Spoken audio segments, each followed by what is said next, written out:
नमस्कार, आप देख रहे हैं के न्यूज। मैं हूं आपके साथ सूरी चौहान। जनहित में आज बात अस्पताल की व्यवस्थाओं को लेकर, क्योंकि व्यवस्थाएं चुस्त दुरुस्त होने के लाख दावे, लेकिन जब ऐसी तस्वीर सामने आती है तो ये दावे अपने आप खोखले साबित हो जाते हैं। जी हां, मामला बस्ती का है। यूपी में योगी सरकार की सख्ती के बावजूद स्वास्थ्य महकमे के रवैये में तब्दीली नहीं आ पा रही है, जिससे मरीजों का इलाज मिल पाने में उन्हें दिक्कतें हो रही हैं। लापरवाही और बद इंतजामी का ताजा मामला बस्ती से सामने आया है। दरअसल जिले में स्वास्थ्य सुविधाओं का अंदाजा इसी बात से लगाया जा सकता है कि अगर रात में किसी को इमरजेंसी पड़ जाए तो आपका इलाज भगवान भरोसे ही होगा। हम बात कर रहे हैं कुदराहा स्थित सीएचसी अस्पताल का, जहां पर सुरेंद्र नाम के एक युवक का एक्सीडेंट हो गया। परिजन रात करीब 11 बजे सीएचसी ले गए, लेकिन रात में डॉक्टर समेत सभी स्टाफ यहां पर नदारद मिले। घायल युवक अस्पताल के फर्श पर तड़पता रहा। घंटों बीत जाने के बाद भी जब कोई डॉक्टर नहीं पहुंचा तो परिजन गांव के ग्राम प्रधान की गाड़ी से थक हार कर घायल युवक को जिला अस्पताल लेकर आए, जहां पर युवक का इलाज चल रहा है। बहरहाल स्वास्थ्य विभाग शासन की बेहतर स्वास्थ्य व्यवस्था की मंशा पर पानी फेरती नजर आ रही है ये तस्वीर। शासन का आदेश है कि डॉक्टर अस्पतालों पर रात्रि निवास करेंगे ताकि किसी मरीज को इमरजेंसी में इलाज की असुविधा ना हो। लेकिन हकीकत क्या है, ये आप आसानी से इस बात का अंदाजा लगाया जा सकता है, लेकिन जिस तरह से अस्पताल में डॉक्टर नदारद रहते हैं उससे अंदाजा भी लगाना मुश्किल नहीं है कि स्वास्थ्य सुविधाएं अब भगवान भरोसे चल रही हैं, क्योंकि दावे तो बड़े बड़े किए जाते हैं लेकिन उन दावों की पोल खुलती हुई नजर आ रही है। तो वो कुदरा के साइड में हुआ था, तो कुदरा से जो है हमने ले गया, जो है कुदरा अस्पताल पे ले गया, प्राथमिक स्वास्थ्य केंद्र पर। वहाँ बोले कि ऐसा है कि आप ले जाइए बनारा हॉस्पिटल में, वहाँ इलाज हो जाएगा इनका। मैं वहाँ गया तो मैं वहाँ 1 घंटा 15 मिनट तक मैं दरवाज़ा पीटते रह गया। लास्ट में जो है बहुत देर तक इंतज़ार किया कि अब कोई आ जाए, कोई नहीं आया। इंतजार करते करते थक गया मैं।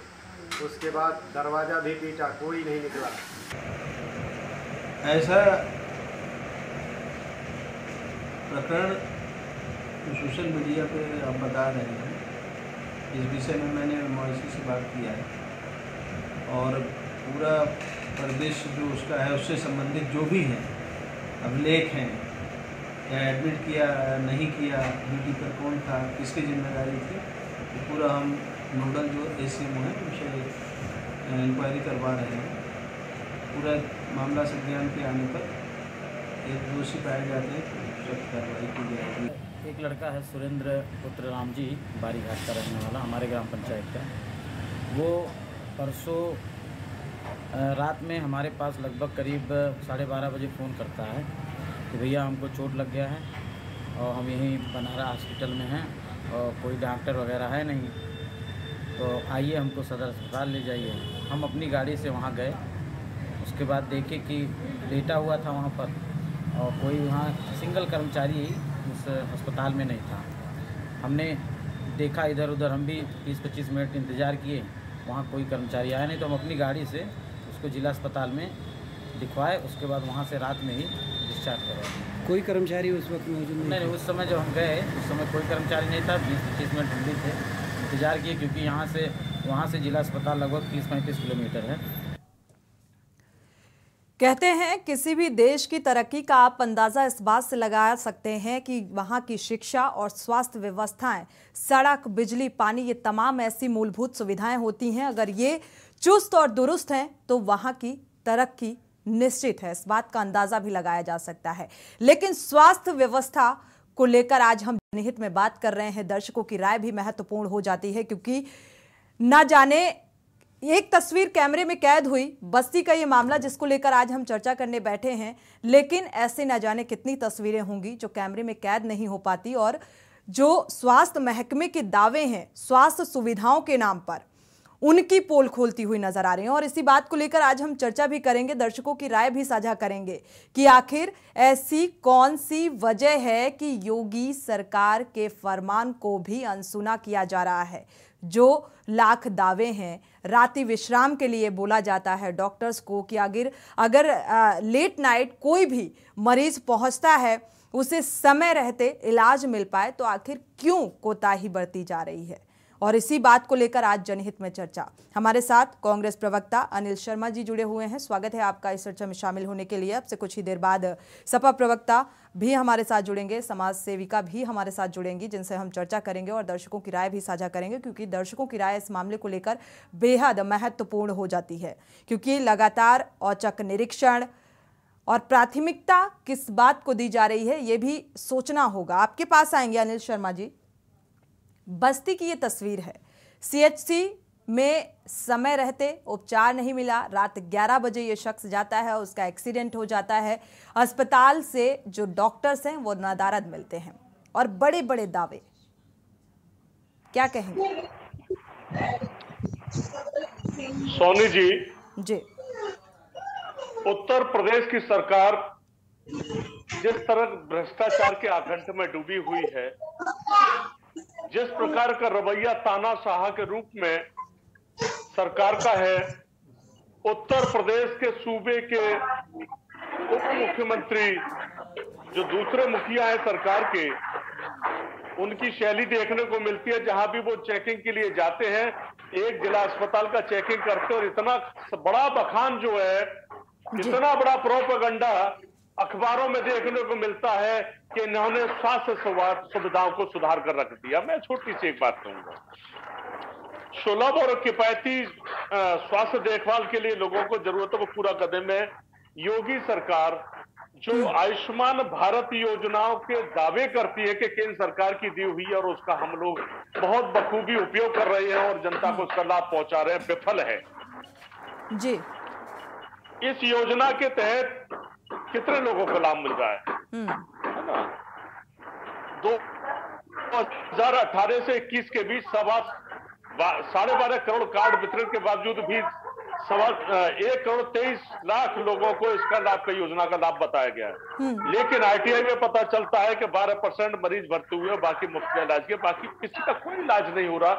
आखिर ये सारा ढकोसला अपनाए हुए हैं आम जनमानस को। आप किसी भी अस्पताल में जाकर देख लीजिए, वहां लंबी लाइनें लगी होगी, 1 रुपए का पर्चा है लेकिन वहां 10 रुपए का तो स्टैंड का किराया है। डॉक्टर इस तरह से व्यवहार मरीजों के साथ करते हैं कि जैसे उनके पास वो पेशेंट मुफ्त में आए हैं और वो उनके प्रति तानाशाह बने हुए। सही इलाज नहीं होता है। सरकार केवल अपना पीठ थपथपाने के अलावा दूसरा काम नहीं कर रही है। सही इलाज आम जनमानस को मुहैया नहीं हो रहा है। तमाम अस्पतालों में जाकर देख लीजिए, रोज आए दिन आपके मीडिया विभाग के माध्यम से, मीडिया के माध्यम से, न्यूज़पेपर और इलेक्ट्रॉनिक मीडिया के माध्यम से देखने को मिलता है किसी अस्पताल में। बिल्कुल, प्रमुख विपक्षी पार्टी होने के नाते अनिल शर्मा जी, आपने कभी ऐसी अव्यवस्थाओं का जिक्र किया? क्योंकि ये तो आम जनता के हित की बात है। देखिए, कई बार हम लोगों ने आंदोलन किए, ज्ञापन दिए सरकार के प्रति। जब कोरोना का मामला था तब भी कांग्रेस ने बहुत बड़ी मदद करने का काम किया, लेकिन इस गूंगी बहरी सरकार के कानों पर जू नहीं रेंगती है। ये तानाशाह सरकार इस बात को बताना चाहती है कि हमसे बड़ा तानाशाह कोई दूसरा नहीं है। बुलडोजर बाबा का अपने आप को बुलडोजर कहने वाले ये दिखाना चाहते हैं तो उनके आगे किसी की चलने वाली नहीं। और हकीकत यह है कि जनता त्राही त्राही कर रही है, लेकिन इस सरकार के लोग कुंभकर्ण नींद से सोए हुए हैं और अपनी पीठ थपथपाने के अलावा दूसरा काम नहीं करते। स्वयंभू अपनी तारीफ करते हैं और अपनी पीठ थपथपाते और अपना प्रचार करते हैं। चलिए ठीक है, एक बार बस्ती का रुख कर लेते हैं अनिल जी, जरा पूरा मामला भी समझ लेते हैं, क्योंकि सीएमओ का जो बयान निकलकर सामने आया है इस मामले को लेकर कि अब एक सरकारी बयान होता है, जब भी ऐसी लापरवाही भरी तस्वीर सामने आती है तो सीएमओ की तरफ से बस एक ही बयान आता है कि इस पूरे मामले की जांच पड़ताल कराई जाएगी और इसके बाद कार्रवाई की जाएगी। लेकिन कार्रवाई कब होगी, यह स्थितियों में सुधार कब आएगा, के न्यूज़ लगातार इन सवालों को उठा रहा है, क्योंकि अव्यवस्थाओं की तस्वीर है ये। व्यवस्थाओं के लाख दावों की पोल खोलती हुई ये तस्वीर है। बदहाल है ये व्यवस्थाएं, स्वास्थ्य व्यवस्थाओं का अगर जिक्र करें। बस्ती का रुख करते हैं, शैलेंद्र कुमार हमारे संवाददाता बस्ती से जुड़े हुए हैं। शैलेंद्र, आपके पास आएंगे। इस पूरे मामले को लेकर जो अस्पताल प्रबंधन का रवैया है वो क्या कुछ नजर आया? जी, आपको बता दें, जैसा कि सूबे के मुखिया बराबर जनता के हितों के लिए स्वास्थ्य व्यवस्था सुचारू रूप से चले, सभी को स्वास्थ्य व्यवस्था की सुविधा मिल पाए, इसको लेके बराबर नई नई रणनीतियां और अधिकारियों को दिशा निर्देश देते रहते हैं। लेकिन यहाँ बस्ती जिले के जो सीएमओ हैं या बस्ती जिले के जो संबंधित अधिकारी हैं, उनके द्वारा स्वास्थ्य विभाग में ऐसी कोई व्यवस्थाएं, सारी व्यवस्था जो है अस्त व्यस्त नजर आती है। हम बात करें तो यहाँ बस्ती जिले के जिला अस्पताल की बात करें तो वहाँ जहाँ 1 महीने पहले अभी जिला अधिकारी द्वारा खुद ही एक रैन बसेरे का उद्घाटन किया जाता है और ठीक 1 हफ्ते बाद जिला प्रशासन द्वारा जिला अस्पताल के अधिकारी द्वारा उस पर ताला लगा दिया जाता है। और वही बात करें महिला अस्पताल की, महिला अस्पताल में हमको लगता है कि जैसा कि सूत्रों के हवाले से खबर मिला कि कई महीने सालों बीत गए, जहां अल्ट्रासाउंड की व्यवस्था होनी चाहिए वहां अल्ट्रासाउंड की व्यवस्था है ये नहीं है। पूरे जिले में केवल एक कैली हॉस्पिटल है जहां अल्ट्रासाउंड की व्यवस्था है और महिलाएं वहां नंबर लगा के और किसी तरीके से अल्ट्रासाउंड कराती हैं। उसी तरीके से रात्रि विश्राम की बात, जैसा जो घटना ये सामने आई है, वहां मरीज 3 घंटे तक लगातार तड़पता रहा। वहां ना लाइट की व्यवस्था दिखी और ना ही ऐसी कोई व्यवस्था दिखी जहां जिससे कि उसका कोई इलाज हो सके। वो 3 घंटे वहीं फर्श पे पड़ा रहा और पुनः वो थक हार के अपने ग्राम प्रधान को फोन करता है और उसके बाद उसके ग्राम प्रधान है वो उसको वहां से लेके जिला अस्पताल आते हैं और पुनः उसका इलाज शुरू होता है। ये ठीक है, आपके पास शैलेंद्र वापस लौटते हैं।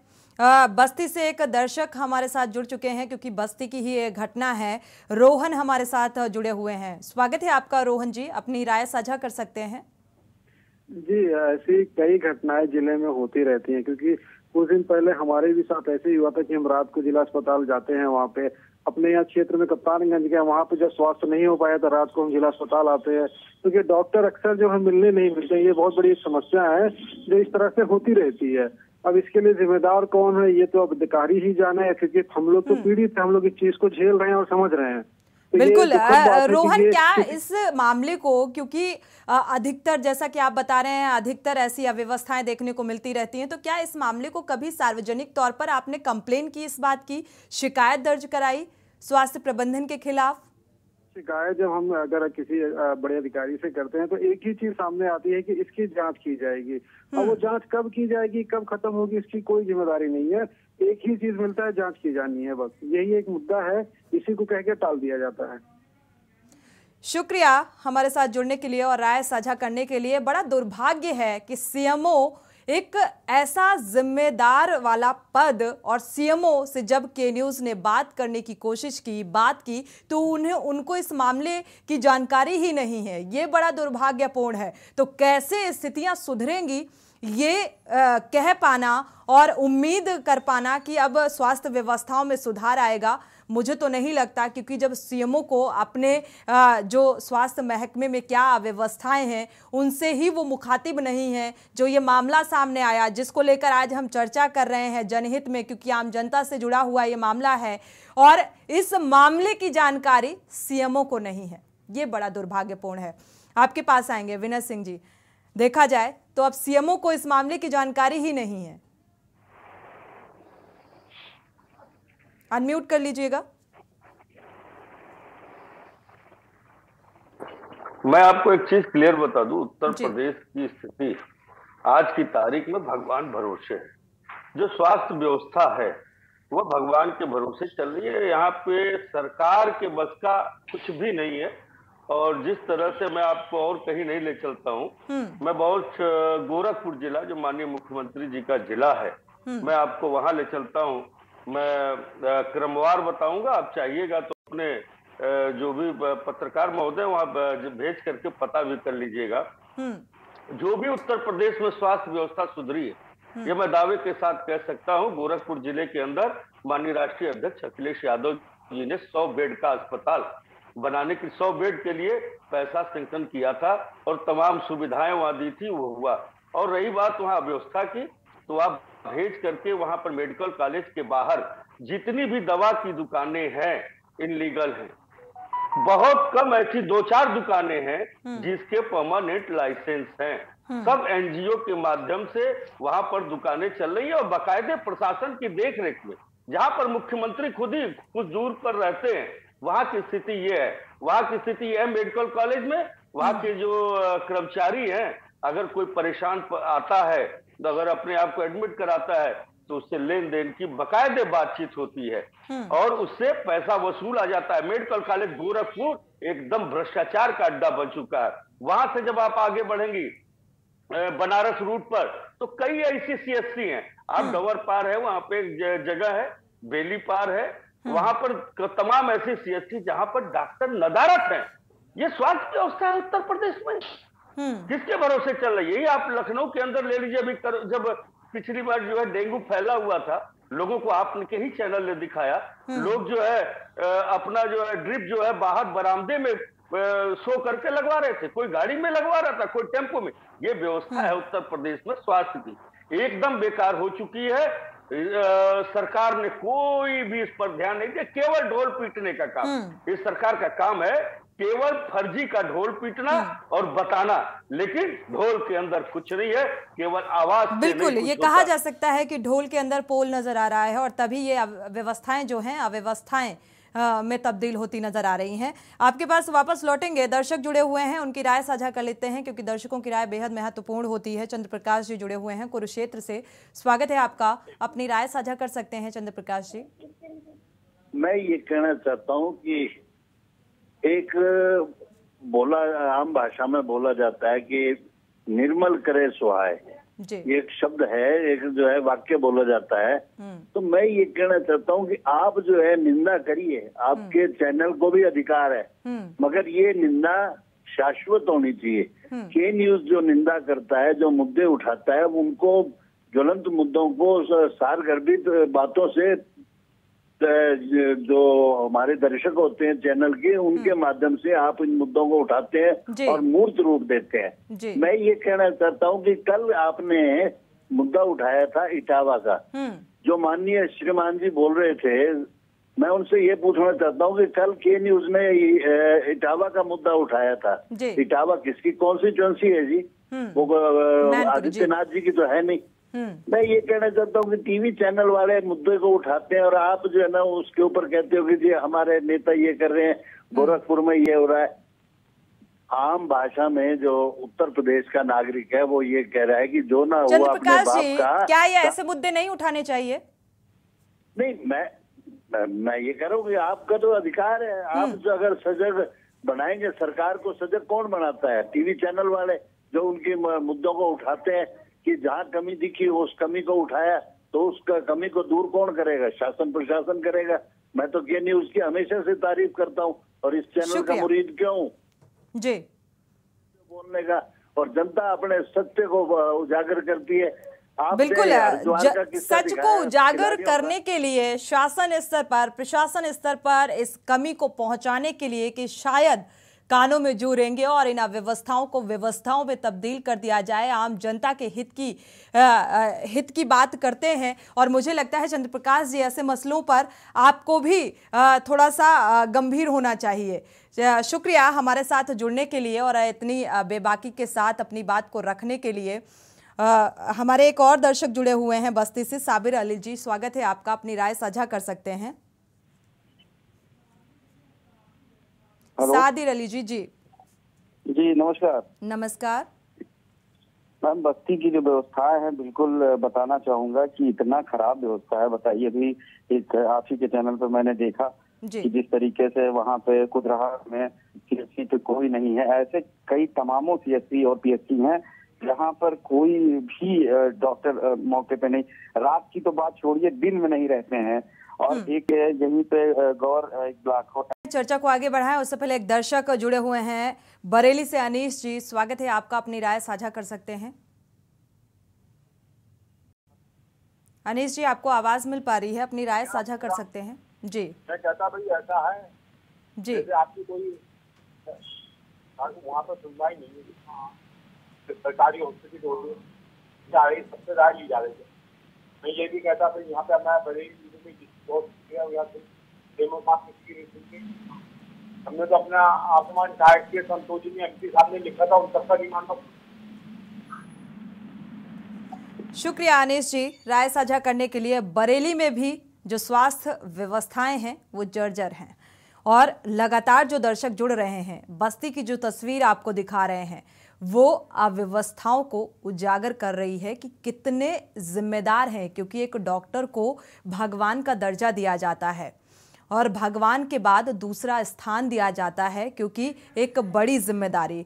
चेन्नई से एक दर्शक प्रेम जुड़े हुए हैं, पहले उनकी राय साझा कर लेते हैं, इसके बाद चर्चा को आगे बढ़ाते हैं। प्रेम जी स्वागत है आपका, अपनी राय साझा कर सकते हैं।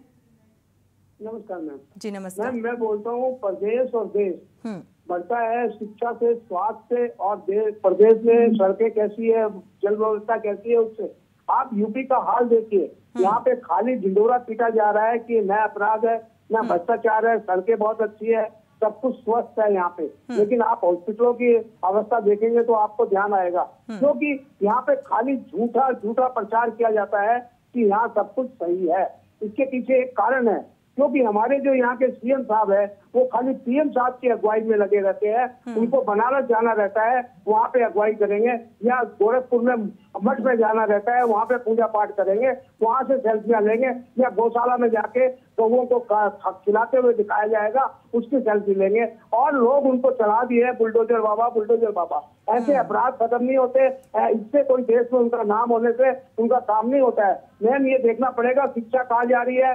बिल्कुल, इस पर गंभीरता से सोचने की जरूरत है। सिर्फ औचक निरीक्षण करने से ये जो स्थितियां हैं इनमें सुधार नहीं आने वाला। शुक्रिया इस राय को साझा करने के लिए। आपके पास आएंगे शैलेंद्र, एक बार बस्ती का रुख कर लेते हैं। शैलेंद्र हमारे संवाददाता जुड़े हुए हैं। शैलेंद्र, इस पूरे मामले को लेकर के न्यूज ने जब CMO से बात करने की कोशिश की तो CMO का एक रटा रटाया बयान निकलकर सामने आया। हालांकि उन्होंने बात करने से भी इनकार कर दिया है, लेकिन अब जांच कराए जाने की बात कर रहे हैं। तो क्या अब इस मामले को लेकर कोई जांच की जा रही है, कोई कार्रवाई होती नजर आ रही है, या फिर महज जांच का हवाला दे दिया गया बस?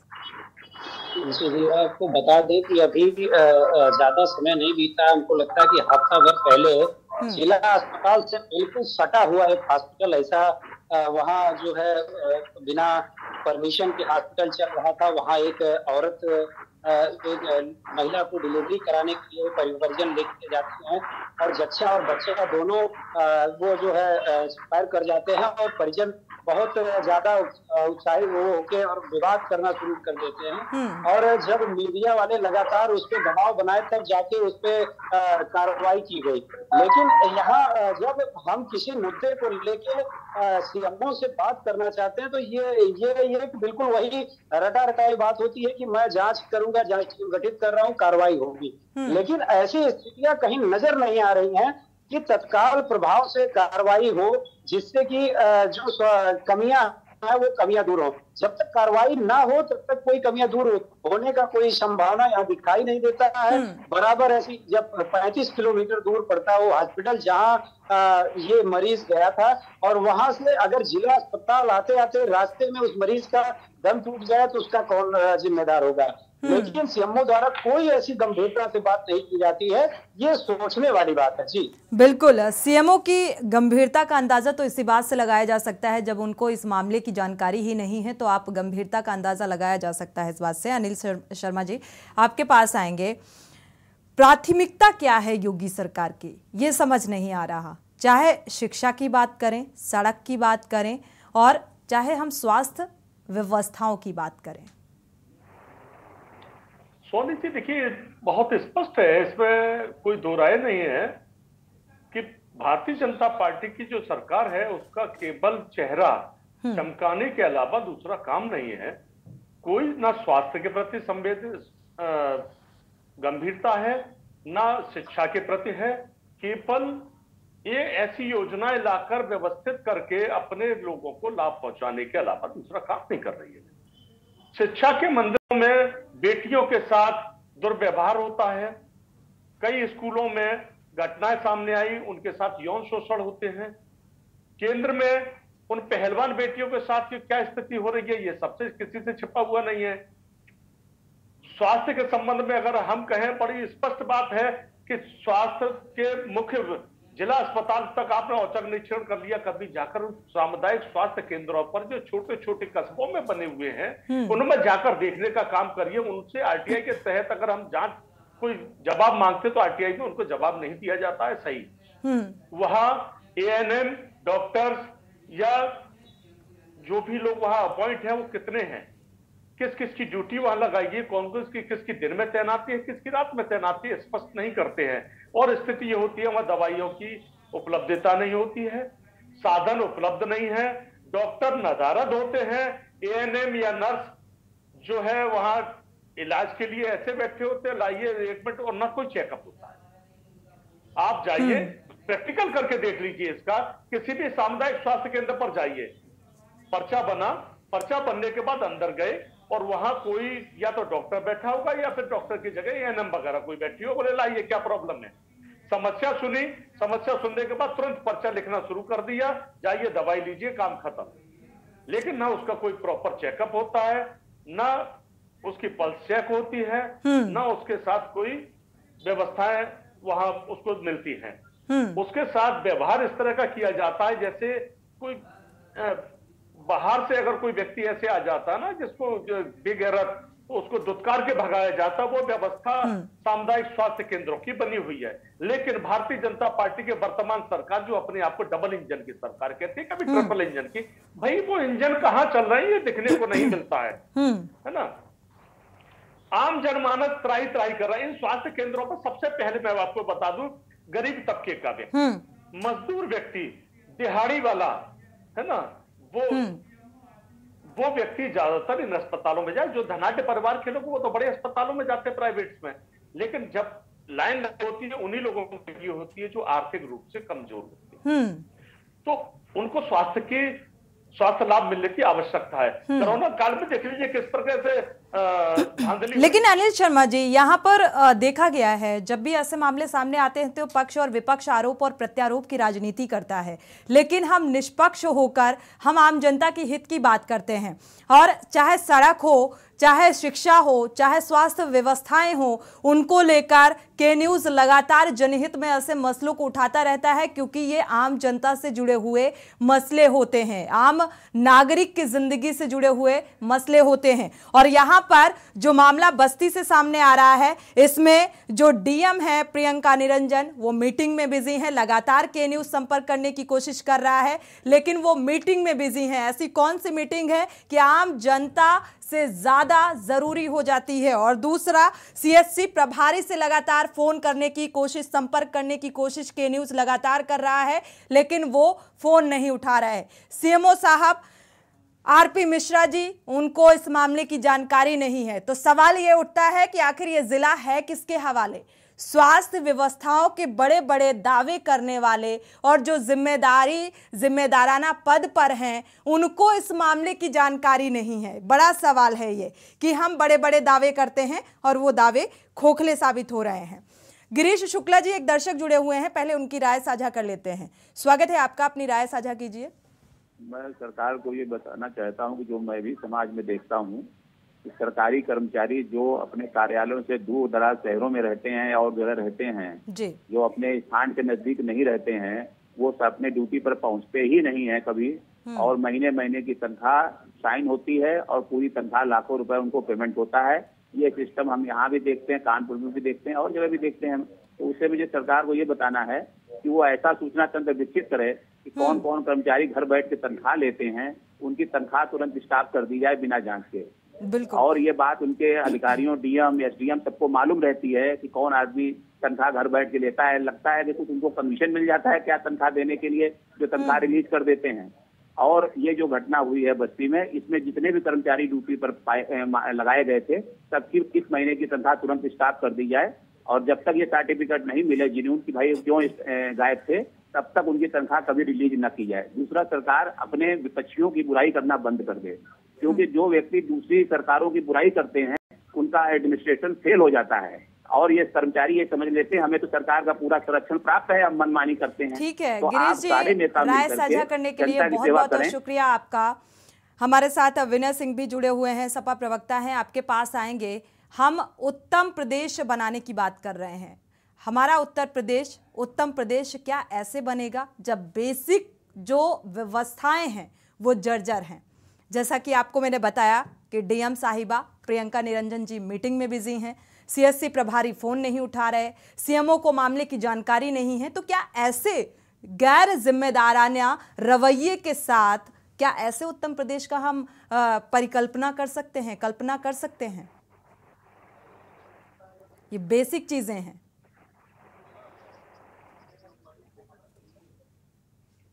अनम्यूट कीजिए सर। अनम्यूट करिएगा जी जी। किसी उत्तम प्रदेश बनाने का उत्तर इस सरकार के पास नहीं है। किसी भी प्रदेश को उत्तम प्रदेश बनाने के लिए 3 चीजें बड़ी आवश्यक है। अगर आप किसी प्रदेश को विकसित प्रदेश बनाना चाहते हैं तो जरूरी है शिक्षा, चिकित्सा और रोजगार। उत्तर प्रदेश में ये तीनों चीजों का अभाव है। न रोजगार है, न चिकित्सा है, न शिक्षा है। फिर भी सरकार ढोल पीटती है। जब मुख्यमंत्री का जिला मैंने आपको बताया है, वहां के ये स्थिति है तो उत्तर प्रदेश की स्थिति क्या होगी आप सभी जानते हैं। लेकिन यह उत्तर प्रदेश ये जान चुका है। इन्होंने अभी तक कोई ऐसा कार्य नहीं किया है चिकित्सा के क्षेत्र में। सिर्फ जाकर के औचक निरीक्षण करना, फर्जी का ढोल पीटना, टीआरपी लेना, इसके सिवा इनके पास कोई कार्य नहीं है। इन्होंने कोई ऐसा किसी जिले में ऐसा कोई ने अब माननीय प्रधानमंत्री जी ने कहा था कि हमने 54 मेडिकल कॉलेज खोले। कैसे खोले आपको भी पता है। केवल सदर हॉस्पिटल पे जाकर के बोर्ड लगा दिया कि यह मेडिकल कॉलेज हो गया। क्या उसका मानक पूरा है? किस मेडिकल कॉलेज में अभी तक पढ़ाई हो रही है बता दीजिए। अगर मेडिकल कॉलेज है तो वहां पढ़ाई शुरू होनी चाहिए। एक भी अगर कोई भाजपा का मित्र हो तो हमें एक मेडिकल कॉलेज अगर बता दे कि उन्होंने शुरू कराया है अपने शासनकाल में, तो मैं उनकी हर बात मानने को तैयार हूं। लेकिन झूठ कैसे बोलते हैं यह इनके शीर्ष नेतृत्व से लेकर के या नीचे के नेताओं से पूछिए। इनकी झूठ की पाठशाला में अब की ताला लगने वाला है। झूठ की पाठशाला इनकी बंद होने वाली है, जहां पर झूठ, फराड, फरेब, छल, कपट केवल इसी की शिक्षा दी जाती है भारतीय जनता पार्टी में। इस पर अब की जनता ताला लगाने वाली है, क्योंकि इन्होंने जितने बातें कही थी, जितने वादे किए थे, सब खोखले साबित हुए। उत्तर प्रदेश की व्यवस्था जर्जर हो गई। जो माननीय राष्ट्रीय अध्यक्ष जी ने शुरू किया था, चाहे चिकित्सा के क्षेत्र में आप देख लीजिए, कैंसर हॉस्पिटल से लेकर लोहिया हॉस्पिटल, इसी लखनऊ के अंदर तमाम ऐसे हॉस्पिटल शुरू किए थे। क्योंकि कैंसर हॉस्पिटल बनाने का उद्देश्य सिर्फ ये था कि इधर से लोग उत्तर प्रदेश के बार बार भागते हैं कि बॉम्बे की तरफ, लेकिन वो मशीनें आज धूल खा रही है। केवल विद्वेष की भावना से आज वो कैंसर हॉस्पिटल में मशीनें धूल खा रही है। उसको आगे बढ़ाने का काम इस माननीय मुख्यमंत्री जी ने किया ही नहीं, क्योंकि यह सरकार जनहित में कार्य नहीं करती है। चलिए, तो जनहित में कार्य हर राजनीतिक पार्टी के लिए हम यही कहेंगे। चाहे सपा के कार्यकाल की हम बात करें तो मुझे लगता है तब भी स्वास्थ्य व्यवस्थाओं में अव्यवस्थाओं की तस्वीर ऐसी सामने आती थी जिनको लेकर चर्चा की गई है। मुझे लगता है अब आगामी 2024 लोकसभा चुनाव नजदीक है, तो उस लिहाज से ही सही आप लोग इस मसले को गंभीरता से उठा सकते हैं, क्योंकि जब वोट चाहिए होता है तो आप लोग जनता के बीच में जाते हैं और बेसिक मूलभूत सुविधाओं को लेकर आप वोट की अपील करते हैं। तो जनता की कसौटी पर खरा क्यों नहीं उतरते, ये भी तो एक बड़ा सवाल है। कौन लेगा जिम्मेदारी?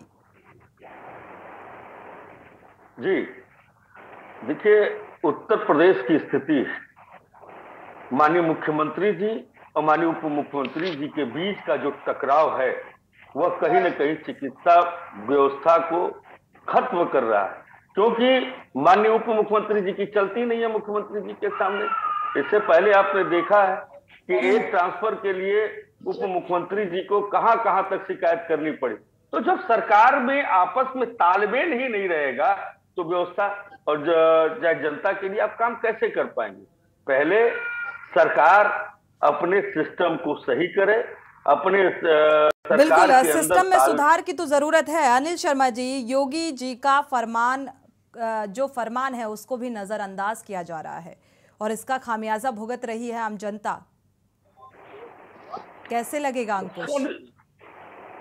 सोनी जी, केवल भारतीय जनता पार्टी की जो सरकार है उसका मैंने पहले भी बताया, जो रवैया है वो जनता के प्रति नहीं है, जनता के प्रति वफादारी का नहीं है और उसका खामियाजा जनता भुगत रही है। नेता अपनी मौज मस्ती में लगे पड़े हैं, केवल उद्घाटन करने में। अभी मैं आपको एक छोटी सी बात और बता दूं कि 2024 के चुनाव पर ये सत्ता लोलुप लोग हैं।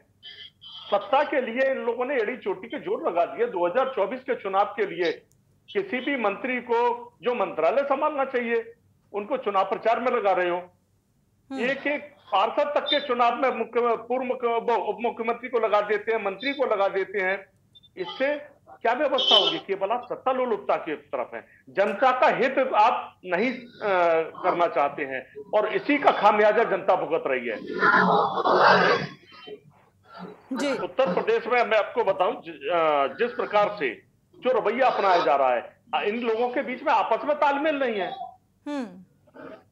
सरकार के मंत्री और सरकार के बीच में तालमेल नहीं है और उसका रिजल्ट जो मिलता है हमारी जनता भुगतती है। और जनता की अगर समस्या का कहीं उठाने का काम कोई राजनीतिक दल करता है तो उसको दमनकारी नीतियों के तहत उसको दबाने का काम किया जाता है। अगर आम जनमानस या कोई सामाजिक संस्थाएं भी अगर जनता की आवाज को उठाना चाहें तो उनके ऊपर केस थोप दिए जाते हैं। आखिर यही बुलडोजर सरकार है क्या? क्यों नहीं जनता को न्याय मिल रहा? क्यों नहीं जनता को सही सुविधाएं मिल रही? शिक्षा का मंदिर हो या स्वास्थ्य का मंदिर हो, यह कोई सुविधाएं नहीं है। जनता त्राही त्राही कर रही है। मैं बार बार कह रहा हूं इस बात को कि ये सरकार पूरी तरह नहीं से तो डर तो यहाँ भी होना चाहिए। जो जिम्मेदार हैं स्वास्थ्य महकमे में, जो जिम्मेदार बैठे हुए हैं, अगर योगी सरकार के, योगी के बुलडोजर का खौफ है अवैध अतिक्रमण को लेकर, तो मुझे लगता है स्वास्थ्य व्यवस्थाओं को लेकर जो औचक निरीक्षण किए जाते हैं, जो दिशा निर्देश दिए जाते हैं, तो उनको गंभीरता से लेना चाहिए। लेकिन यहाँ पर तो सुनवाई ही नहीं है, डर ही नहीं है किसी बात का। सरकार से संरक्षण प्राप्त अधिकारी जब मौजूद होंगे जी, जिनको लगेगा कि हमारे आका ऊपर बैठे हुए और हमारे सरपरस्त बने हुए हैं, तो उनको किसी का खौफ नहीं होगा। वो जनता का हित नहीं करेंगे, केवल अपने आकाओं के हुक्म के इशारे पर चलेंगे और यही रिजल्ट देखने को उत्तर प्रदेश में मिल रहा है।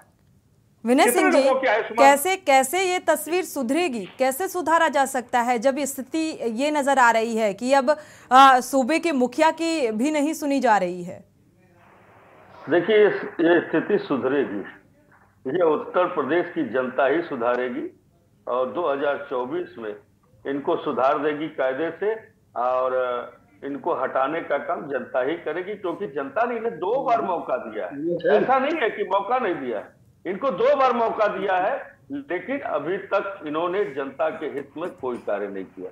तो जनता इन्हें सबक सिखाएगी, अवश्य सिखाएगी।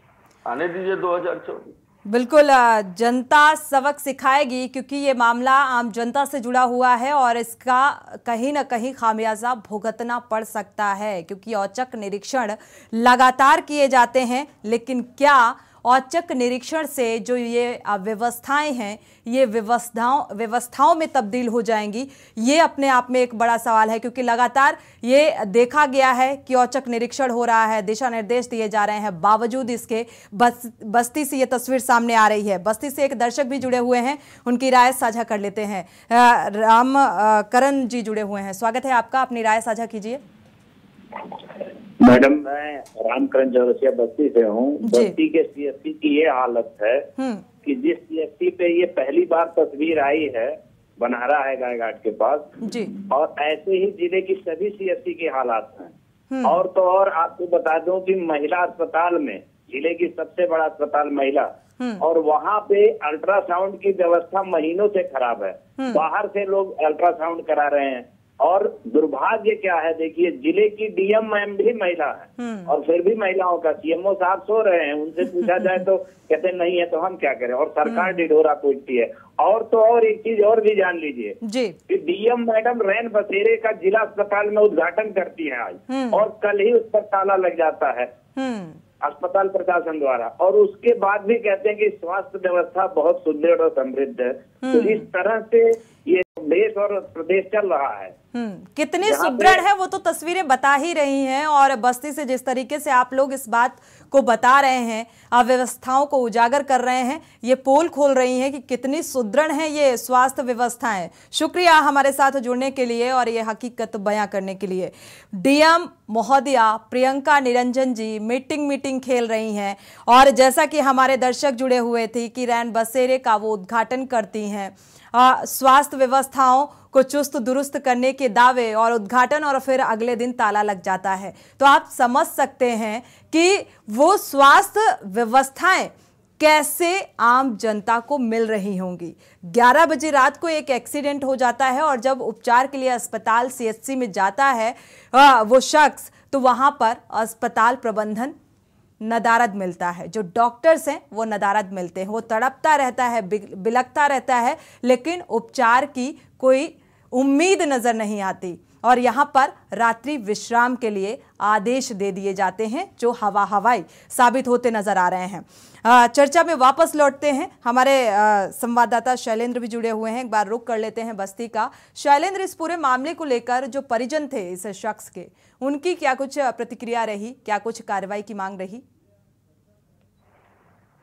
जी, आपको बता दें कि परिवार द्वारा ये जो है, पहले तो उन्होंने अपने प्रधान का शुक्रिया किया और कहा कि अगर आज प्रधान जी ना होते तो शायद हमारे भाई का इलाज नहीं हो पाता। लेकिन उनका ये केवल कहना है कि आज मेरे साथ हुआ, कल किसी और के भी साथ हो सकता है। इसके जिला प्रशासन कार्रवाई करना चाहिए, नहीं करेगा तो मैं फिर से एप्लीकेशन शिकायत के माध्यम से मैं ये प्रयास करूंगा कि इनके खिलाफ कार्रवाई हो। और प्रधान का भी सेम यही कहना था कि प्रधान भी कह रहे हैं कि मैं इन लोगों के साथ मिलके डीएम महोदय को इस पर शिकायत करूंगा, जिससे कि आइंदा किसी के साथ ऐसी घटना ना हो। नहीं तो शैलेंद्र, अगर बस्ती की बात करें तो यहाँ पर स्वास्थ्य अव्यवस्थाओं का हम जिक्र कर रहे हैं, लेकिन यहाँ पर अगर अस्पतालों की बात करें तो लगभग बस्ती वासियों से कितने डिस्टेंस में अस्पताल है ताकि स्वास्थ्य सुविधाएं जो हैं वो त्वरित उनको मिल सके? दूरी कितनी होगी? जैसे आपको बता दें कि यहाँ से बस्ती जिले में 14 ब्लॉक है और मुख्यालय से लगभग सभी ब्लॉकों का छोटा छोटा दायरा अगर तय कर लिया जाए तो 20 किलोमीटर से कम कोई ब्लॉक नहीं है, सदर और साहू घाट ब्लॉक छोड़ के। और जैसा ये मामला जहाँ का है, ये कुदरहा ब्लॉक है। कुदरहा ब्लॉक से मुख्यालय की दूरी 35 किलोमीटर है और इस 35 किलोमीटर के दायरे में यही हॉस्पिटल है जहाँ लोगों को रात्र में जो भी तबीयत खराब हो या कोई भी बात दुर्घटना हो उससे संबंधित उपचार मिल सकता है। लेकिन अगर सही तरीके से जिला प्रशासन द्वारा जांच कराया जाए तो हमको ये लगता है कि पूरे जिले के सीएचसीओ का यही हाल है कि लगभग डॉक्टर जो है वहाँ संबंधित जो कर्मचारी हैं वो रात्रि को उस सीएचसी पे नहीं रहना चाहते हैं और ना जो है वो किसी रात्रि में किसी का इलाज करना चाहते, रहते भी है तो वो निकलते नहीं है। जब इस मामले को लेके हम वहाँ फैज आलम जो डॉक्टर वहाँ है उनसे बात की गई तो वो इस बात को टालते नजर आए और हमने ये कहा भी कि आज मुद्दा हमारे चैनल पे इस चीज का चलेगा, आप अपनी भी बात रख सकते हैं, लेकिन वो इस बात को टालते हुए नजर आए। फिर दोबारा उन्होंने बात नहीं करना चाहा। जी चलिए, पूरी तरीके से बात से बचते हुए नजर आए, जवाब से बचते हुए नजर आए और सीएससी प्रभारी से भी लगातार संपर्क करने की कोशिश की जा रही है लेकिन फोन नहीं उठा रहे। डीएम साहिबा मीटिंग में बिजी हैं और सीएमओ को इस बात की खबर ही नहीं है। तो आप अंदाजा लगाइए कि क्या हाल होगा स्वास्थ्य व्यवस्थाओं का। अनिल शर्मा जी, एक बार फिर से आपका रुख करेंगे। देखा गया है कि अल्ट्रासाउंड का भी जिक्र बार बार हो रहा है कि कई बार वहाँ पे जो मशीनें हैं वो ख़राब पड़ी हुई हैं और नहीं होता, बाहर से लिख दिया जाता है। फिर जो मरीज वहाँ पर जाते हैं अस्पताल में उनको दर दर की ठोकरें खानी पड़ती हैं, बाहर जाना पड़ता है, हाई फाई चार्जेस देने पड़ते हैं, फिर अल्ट्रासाउंड कराना पड़ता है और यही हाल दवाइयों का है। सोनी जी, एक छोटा सा प्रश्न करना चाहूंगा कि जब भी इस तरह का मामला होता है और इस तरह की डिबेट अगर कोई आती है, जनहित के मामले उठाए जाते हैं, बीजेपी के प्रवक्ता नदारद रहते हैं, प्रवक्ता नदारद दिखाई देते हैं, संपर्क करने की कोशिश की जाती है लेकिन नहीं बैठने को तैयार हैं क्योंकि ये सत्ता लोग। देखिए, मैं एक छोटी सी बात कहना चाहूंगा कि जिस प्रकार से सीएससी के अंदर किसी प्रकार की सुविधाएं नहीं है, एक्सरे की मशीन नहीं है, अल्ट्रासाउंड की व्यवस्थाएं नहीं है, सैंपल लेने की व्यवस्था है लेकिन सैंपल का कोई व्यवस्थाएं नहीं है शुद्ध। और अगर आवश्यकता पड़ जाए किसी को तुरंत उपचार की तो वहां उनके पास वो जो ड्रिप वगैरह चढ़ने की व्यवस्था होती है वो भी ना के बराबर होती है। जो इंजेक्शंस की आवश्यकता वो इंजेक्शंस उनके पास मुहैया नहीं होते हैं। रिजल्ट ये होता है कि वहां के जो डॉक्टर या जो एएनएम वगैरह होते हैं वो तुरंत लिखते हैं दवाइयां बाहर के मेडिकल स्टोर के लिए, और बाहर के मेडिकल स्टोर से वो दवाइयां महंगी रूप आती हैं। कहीं ना कहीं एक मिली भगत के तहत वो जो है उनका कनेक्शन उन बाहर के मेडिकल स्टोरों से है जहां से कमीशन बेस बंधा होता है, क्योंकि मेडिकल की जो होलसेल प्राइस हैं वो बहुत ना के बराबर होते हैं और उनके रिटेल प्राइस मुझे लगता है अब ये आम जनता भी बहुत अच्छे से समझ चुकी है। पूरी तरीके से ये कमीशन खोरी का जो खेल चलता है ये आम जनता भी अब बखूबी समझ सकती है और बहुत समझ भी रही है। जिला प्रशासन की भी भूमिका यहाँ पर संदिग्ध नजर आती है ऐसे मामलों को लेकर। शुक्रिया आपका हमारे साथ जुड़ने के लिए इस चर्चा में।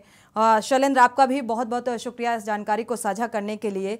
बड़े बड़े दावे और ये लाख दावे और वादे खोखले साबित होते नजर आ रहे हैं, क्योंकि लगातार औचक निरीक्षण किया जाता है, स्वास्थ्य व्यवस्थाओं को चुस्त दुरुस्त करने की बात कही जाती है।